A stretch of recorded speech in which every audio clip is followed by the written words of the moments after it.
அனைவருக்கும் அன்பு மிகுந்த வணக்கம். செல்வராமாயணம் என்னும் உன்னதமான இலக்கிய சுவை மிகுந்ததும் 20,000 இலக்கண பாக்களால் அமைந்ததுமான புதிய ராமாயண காவியத்தை புனைய வைத்த என் இறைவன் ராமனை நன்றியுடன் வணங்கி மகிழ்கிறேன். செல்வராமாயணம் பருவம் 3 அயோத்தி பருவம், காலம் 5 ராமன் காலம்.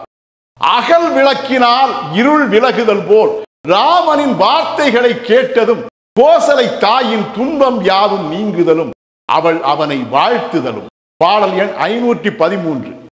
அகல் விளக்கின் ஒளியாலே அகன்றிருளும் செல்லுதல் போல் மகன் இவற்றை சொன்னவுடன் மனத்துயரம் எல்லாமே மிக நன்கு விலகிடவே மேன்மை இன்பம் கொள்மகளாய் நிகரில்லை உனக்கெவரும் நீடு வாழ்வு வாழ்கவென்றாள்.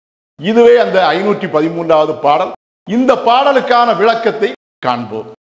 அகல் விளக்கின் ஒளியாலே அகன்றிருளும் செல்லுதல் போல் என்ற முதல் வரிக்கான விளக்கம், அயோத்தியிலே இருந்து தந்தை தயரதருக்கு செய்ய வேண்டிய பணிவிடைகளை செய்து அவரை பாதுகாத்து வருமாறு தனது மகனான ராமன் கூறி தான் அவனுடன் வனவாசம் செய்வதற்கு திட்டமிட்டதை ஏற்க மறுத்ததையும், தயரதருக்கு தான் செய்ய வேண்டிய கணவர் அறம், கோயில் அறம் முதலான அறங்களை பேணி வருமாறும் கூறி தான் அயோத்தியிலே இருக்க வேண்டியதன் அவசியத்தை தெளிவுபடுத்திய உடனேயே தான் பெற்ற ஒரே மகன் இளவரசு பட்டமும் மறுக்கப்பட்டு வனவாசம் செய்ய போகிறானே என்னும் துன்பமும், தனது கணவரின் ஆதரவு கரமும் போதிய அளவில் தனக்கு இல்லையே என்னும் துன்பமும் கலந்த பெருந்துன்பமாகிய இருளே சூழ்ந்திருந்த கோசலையின் உள்ளமானது அகல் விளக்கினால் அகலும் இருளைப் போலவே ராமன் கூறிய அன்பின் மொழியாகிய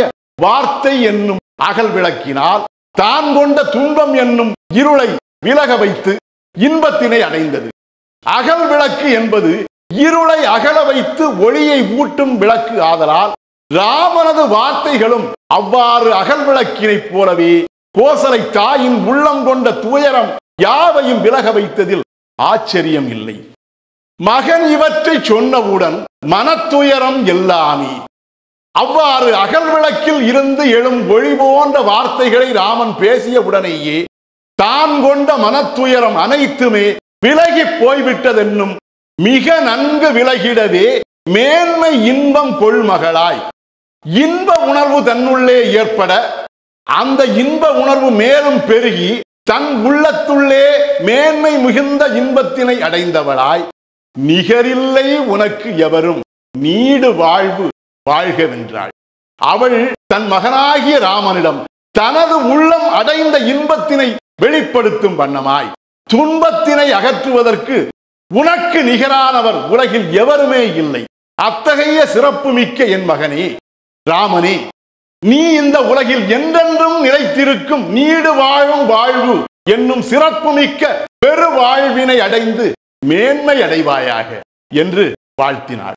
இதுவே 513வது பாடலுக்கான விளக்கம். செல்வராமாயணத்தின் 514வது பாடல் மற்றும் அதன் விளக்கம் ஆகியவற்றை அடுத்த தொடரில் காண்போம். செல்வராமாயணத்துக்கு உங்கள் அன்பையும் ஆதரவையும் தொடர்ந்து தருமாறு அன்போடு கேட்டுக்கொள்கிறேன். அனைவருக்கும் நன்றி, வணக்கம்.